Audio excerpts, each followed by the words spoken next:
Selamat siang, bersama saya Frater Yosef Lenama.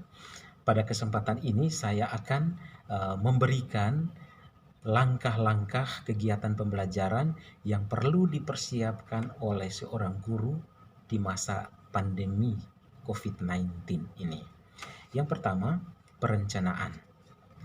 Seorang guru sebelum melaksanakan kegiatan pembelajaran harus mempersiapkan diri terlebih dahulu lewat perencanaan yang harus disiapkan. Yang pertama, menyusun rencana pelaksanaan pembelajaran atau RPP yang tersusun secara simpel, sederhana, mudah dilaksanakan, dan memuat hal-hal pokok saja. Lalu yang kedua, penyusunan RPP merujuk pada SKL, KIKD, dan indikator pencapaian yang diturunkan dari KD. Ketiga, memuat pemetaan KD dan memilih materi esensi yang akan diajarkan kepada peserta didik di masa darurat ini.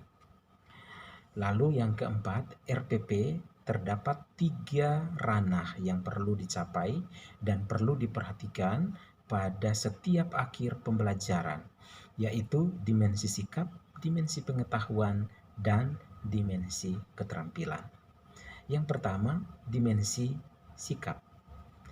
Dimensi sikap mencakup nilai-nilai spiritual sebagai wujud iman dan takwa kepada Tuhan Yang Maha Esa, mengamalkan akhlak yang terpuji dan menjadi teladan bagi keluarga, masyarakat, dan bangsa, yaitu sikap peserta didik yang jujur, disiplin, tanggung jawab, peduli, santun, mandiri, dan percaya diri, dan berkemauan kuat untuk mengimplementasikan hasil pembelajarannya di tengah kehidupan dirinya dan masyarakatnya dalam rangka mewujudkan kehidupan beragama, bermasyarakat, berbangsa, dan bernegara yang lebih baik. Lalu yang kedua, dimensi pengetahuan. Dimensi pengetahuan itu meliputi pengetahuan secara konseptual, faktual, prosedural, dan metakognitif, secara teknis dan spesifik dari tingkat sederhana, kemudian konkret sampai abstrak, kompleks berkenaan dengan pengembangan ilmu pengetahuan, teknologi, seni, budaya, masyarakat sekitar, lingkungan alam, bangsa, negara, dan kawasan regional, nasional, maupun internasional. Dimensi yang ketiga, dimensi keterampilan.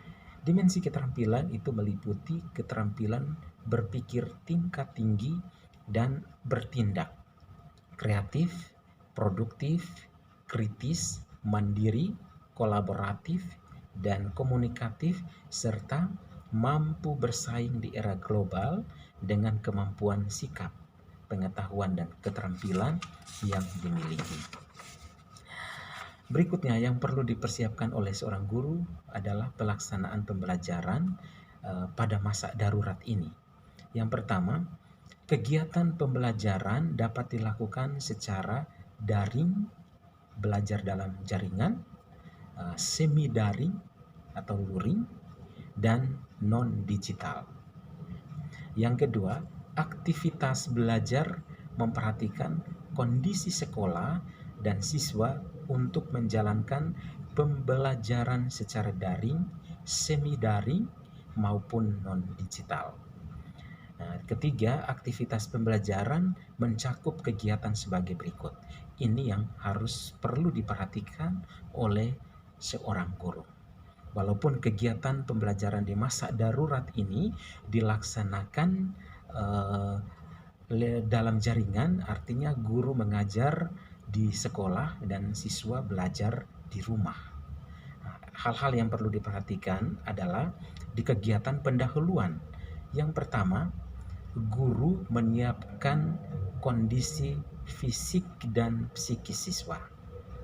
Walaupun tatap mukanya lewat daring, tetapi lewat jaringan internet atau HP, laptop dan lain sebagainya, tetapi guru harus menyiapkan kondisi psikis dan psikis siswa sebelum mulai proses belajar.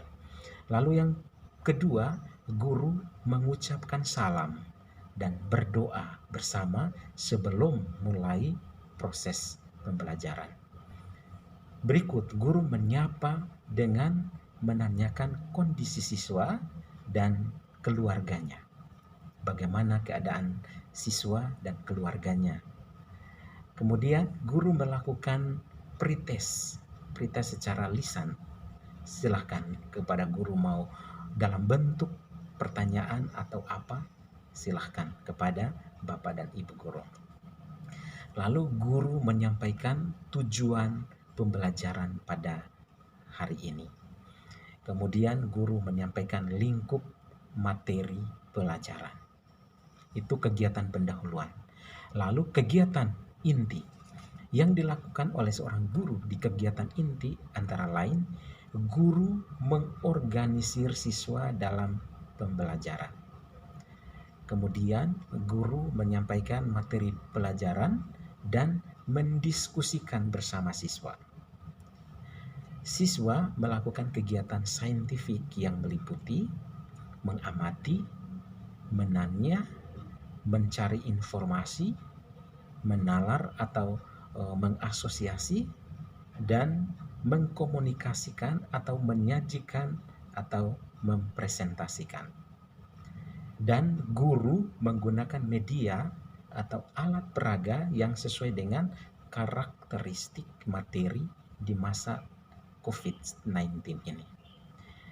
Kemudian hasil pekerjaan siswa dapat berupa video, animasi, portofolio, proyek, produk, gambar, keterampilan, puisi, cerpen, dan lain sebagainya yang memungkinkan dilaksanakan siswa di masa COVID-19 ini.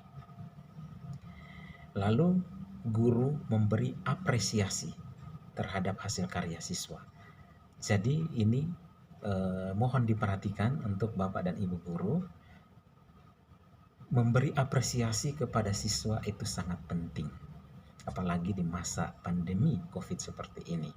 Apabila Bapak Ibu sudah melaksanakan kegiatan pembelajaran, lalu memberikan tugas dan lain sebagainya, harus diberi apresiasi kepada siswanya. Kemudian guru melaksanakan penilaian sikap selama aktivitas siswa belajar melalui pengamatan dan atau menanyakan kepada orang tua siswa. Lalu kegiatan penutup. Kegiatan penutup meliputi post-test. Post-test dapat dilakukan dengan tes dan non-tes. Silahkan Bapak dan Ibu guru berkreasi. Kemudian guru dan siswa melakukan refleksi dengan mengevaluasi seluruh aktivitas pembelajaran serta menyimpulkan manfaat hasil pembelajaran yang telah dilaksanakan. Kegiatan penutup diakhiri dengan guru memberikan informasi kepada siswa tentang materi atau kompetensi yang akan dipelajari pada pertemuan berikutnya. Lalu penugasan atau pekerjaan rumah jika diperlukan. Ingat di masa COVID-19 ini tugas jangan terlalu banyak dibebankan kepada siswa. Dapat secara individu maupun kelompok tugas ini ya. Dalam memberi tugas pekerjaan rumah sedapat mungkin tidak menyita banyak waktu, tenaga, dan biaya. Kemudian pembelajaran diakhiri dengan doa penutup dan salam. Bapak dan Ibu, ini hanya beberapa langkah yang dapat kami sampaikan. Mudah-mudahan bisa bermanfaat untuk Bapak dan Ibu sekalian. Sekian dan terima kasih.